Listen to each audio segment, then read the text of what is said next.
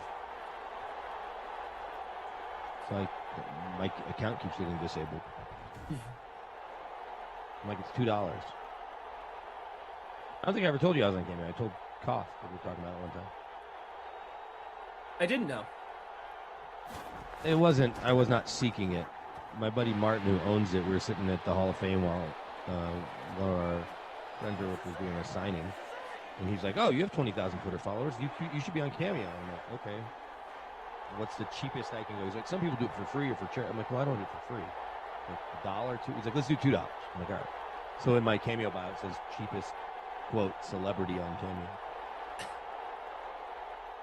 But then people ask me to like say silly things, and not even like profane things, just like stuff that I don't care about that doesn't make any sense, which I guess is how Cameo works. But I'm like, I'm not going to give you your $2. I'll take your $2. Mims is on. Oh, Mims went from 75 down to 50. Look at that. Wow. The time is now.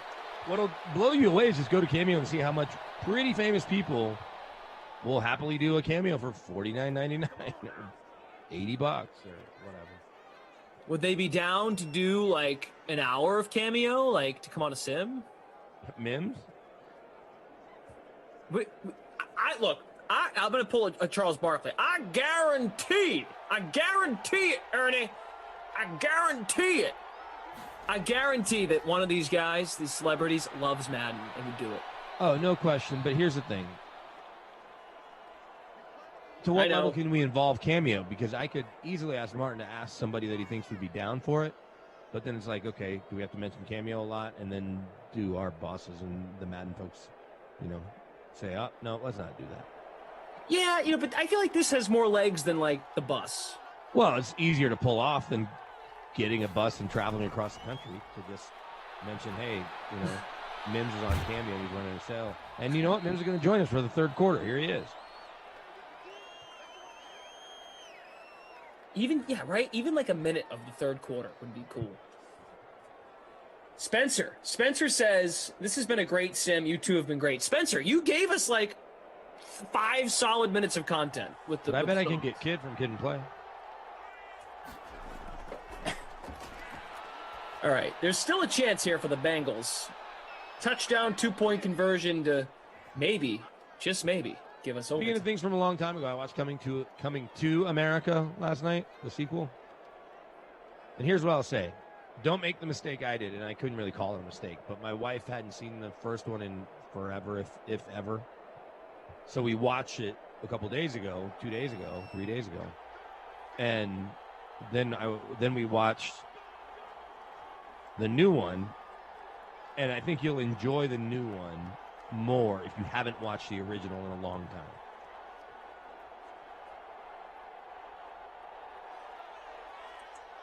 Is it on? It's on Prime, right? Yeah.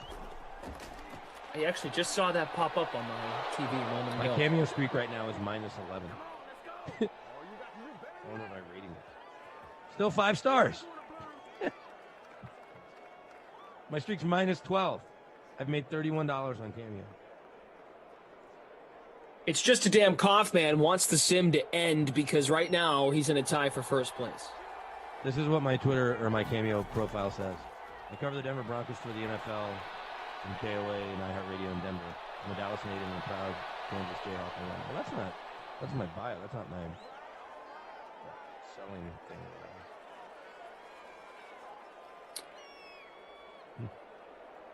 I don't need Cameo. I just got the DK Sim fam. That's my cam. Dude, you absolutely don't.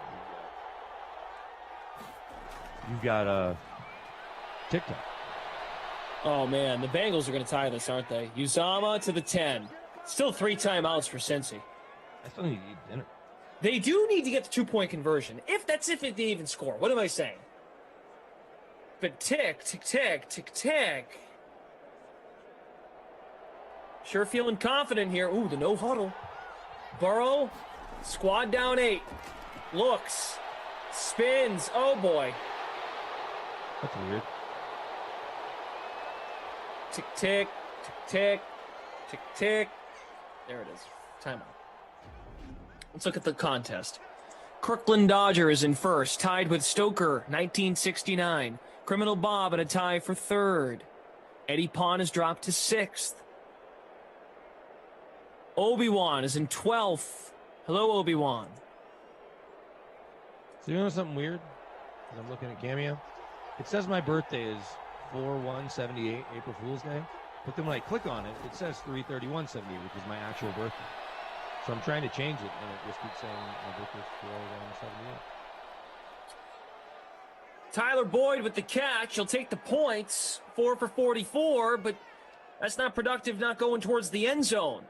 15 seconds. Tick, tick, tick, tick, tick, tick. Wow. I'm looking at your Cameo right now. What if my bio changed? Cool picture. Yeah, that was from that day when we made the bio. So stupid. Floyd Mayweather will text you for $50 or do a video for $1,000. A text for $50? $49.99. I don't know how you can confirm that it's from it. Gio! Oh, timeout! Take the timeout! All right, there it is. Jodie Sweetin from Full House. She'll text you for $9.99 or a video message for $159. Deadmau5, the DJ, will send a video for $299. Don Johnson, $599. Kareem is $599. Jerry Springer's only $139.99. Ice-T, $499.99. This is it right here for the game to tie it up potentially. Burrow looking. End zone. He was out of bounds. Oh, no. Man. How do you miss that? Wow. Zach Taylor cannot believe it. Virtual Zach Taylor is incensed. Incensed. He was out of bounds. AJ is going to go unsigned, says producer Drew. Who was that? AJ Green? Yeah, he should retire. Oh, God. I'm watching the play again.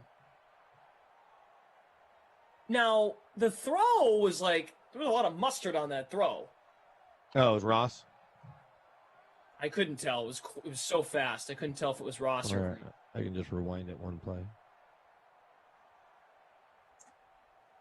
I think. That's what I'm doing right now. I have to watch the play before. Gio should have cut outside. All right, well, you keep your eye on that if you want. You don't have to. Well, it's going to play next. Zig's blaming the stupid AI. All right, well, we CPU, ended up... No, the CPU doesn't replay incompletions. No, I'm not asking for that. We're watching it on YouTube. All right. Right now, at the moment... Did I end up winning? You didn't win, no. No, okay. Not even close. Wow, he was really open. Smoked Lattimore. It was Ross. It was Ross. On Ross, not the boss on that play. All right, everybody, hit the like on your way out. Stay for the post-game show, which happens now. Welcome to the post-game show. Two-way tie for first place. At the moment, this could all change because Tate admitted. Tate was very transparent. His internet crapped out for a second. So he's just getting all caught up here. Two-way tie for first. Who was in the... I mean, Kamara scored 2 touchdowns, right? Did he return value? Pretty much. He was on by 80% of the lineups. Mm-hmm. Scored 39.6 points in the captain. How about the flex? Yeah, 26.4 points in the flex. That's pretty good. All right, I'm going to go to You the didn't big enter the contest. bonus, but... So, for the record, I finished... Oh, I went up. 78.99 out of 10,700. There was a very big tie for first place, a 9-way tie for first place in the $250 free showdown. Kamara in the captain spot, Thomas, AJ Green, Gio, Saints D, Emmanuel Sanders. So I guess you can make the case that Kamara got you value. right? You paid up, Yeah. but he got you 40 points. Nobody else was close to that. Is he worthy of player of the game? I think so, is what I'm saying. I think so. Okay. All right. How about now, Joe Mixon, who I captain, he didn't cost a lot, but 6 points in the flex, so 4 points. Or 4 points in the flex, 6 in the captain spot. 4 points is pretty gross for a guy that scored 3 touchdowns last game. So Joe Mixon earned it. There you go, Joe Mixon. It's funny. I know I was talking about Jacobs earlier. We gave the not my kid to Jacobs too. Those guys have to be up there in terms of dudes that have the most of those. Yeah. We should add those up, like a mid-season report. We should go through and just be like, all right, who deserves the plaque, and like publicize it. Do we know when the middle of the season is? What's that? You know when the end of the season is to know when the middle is? No, I'm just saying, like, pick a date, call it, I don't know, June, middle of the year, the calendar year. Okay. Because you know something? These guys care about their Madden ratings, man. Oh, see? Producer Drew says only second Babysitter Billy Not My Kid award for Mixon. Wow. What a call. From the Because he's Raptors. had a couple 3-touchdown games, or there's games where, I don't know, people are worse than him. Wouldn't it, like, just to tell these guys since the holiday tournament? That's a good way of looking at it. Since the holiday tournament, so 2 months, 3 months, yeah, 2.5, yeah, 3 months. Tournament started mid-December. Just to be like, hey, Josh Jacobs, you only Sims. How about the anniversary of Sims are coming up at the end of the month? I know. So you can do it then, or we can do it on that Wednesday the 31st for my birthday. Not that I cared. Yeah. How about this? Because we'll hopefully do some cool stuff around the 28th. Between then and the 31st, you say who's had the most player of the games, and on April Fool's Day, you reveal for Madden After Dark. So everybody there's a build up and a guess. Maybe we can even figure out a way to get a prize if you get the right person. It's not gonna be that. And we pick your name out of a hat because more than one person is gonna say Joe Mixon or whomever. Yeah. You know, almost like Shaq and a fool. Exactly. It's funny. Lance Williams, who is newer to the fam, I love it. Hi, Lance. Thanks for being here. Thanks for making a lineup and having some fun. Says, who came up with the names of these awards? Some crazy ones out there. Well, the Krusty Koff player of the game, I'm guessing Koff did, or somebody doing it with Koff. You or Emerson probably did it. It's a long story. The old Krusty Kaufman from last June. And then the Babysitter Billy Not My Kid award. Named after the Madden scientist, Billy Delaney, who used to be a commentator. He could still be a commentator. He just doesn't do it often. He's back doing his real job. Editing and filming commercials for Jesse. Sure. Lance, we are not the ones who update scores. We have a production team, a producer, a director that gets us up on Zoom, and they get the game started on the PlayStation. 2 commentators, and then Tate is from the Game Ops team. And he's handling the scoring and doing the best he can when his internet crashes. Manual scoring, yes. Buzzword. Yes, All right. manual scoring. All right, I've been blinded one too many times. Let's give you guys a schedule for tomorrow, and then we'll get the heck out of here. So you will start the day, Saturday, March 13th, 2021. The Dream Stream. 6 Madden Sims coming your way all day long. Noon Eastern, Rams at the Bears. Emerson returns from a 4-day layoff. Emerson will be with Tommy Freeze Pops at noon. 2 o'clock, Niners at the Chiefs. You'll have Kaufman and Freeze Pops. It's a good matchup for 2 o'clock, Niners Chiefs. 4 o'clock, Texans at the Seahawks with Kaufman and Kenny Ducey. You will come on at 6 for Packers and Dolphins with Rossi. 8 o'clock, Falcons at the Eagles with Rossi and Jeff Ulrich, Moose, and then Moose and LaMarca. Wow, that'll be good. 10 p.m., Madden After Dark, Titans at the Washington football team, Moose and LaMarca. I'm looking at schedule for next week, just came out. So, you know, I basically can't work during the week because I just have to track Broncos and free agency stuff. But you'll have me not only tomorrow with Rossi, but then you and I will hang Sunday night for the final 2 games. So we'll get the planetarium and the disco going again. There you go. It's pretty amazing, as you just hit on a second ago. We're 2 weeks from Sunday. We hit the anniversary of when we started these sims. So hopefully a lot of stuff kind of works itself out on the free agency front, and it's a great way to kind of bridge the gap from free agency to the draft. Absolutely. Absolutely. All right. Good stuff. Want to thank all of you for tuning in. Twitch, YouTube, the Drew Stack on production. Tate, just a phenomenal job. It's phenomenal. It doesn't stop. Tate is going to work his 7th, 8th, and 9th consecutive sims tomorrow. Tate did all 6 sims today. So the MVP, the real MVP is Tate. Tate was fantastic. That's it. All right, everybody. We cannot do any more. I'm going to go eat dinner. Yes, go eat. Brandon's back at 6. I'm off tomorrow. See you guys on Sunday night with Brandon on the Are Dream. you calling some college football tomorrow? No college football. Just got the day off tomorrow. No, enjoy the day off. Thank you. All right. Good night.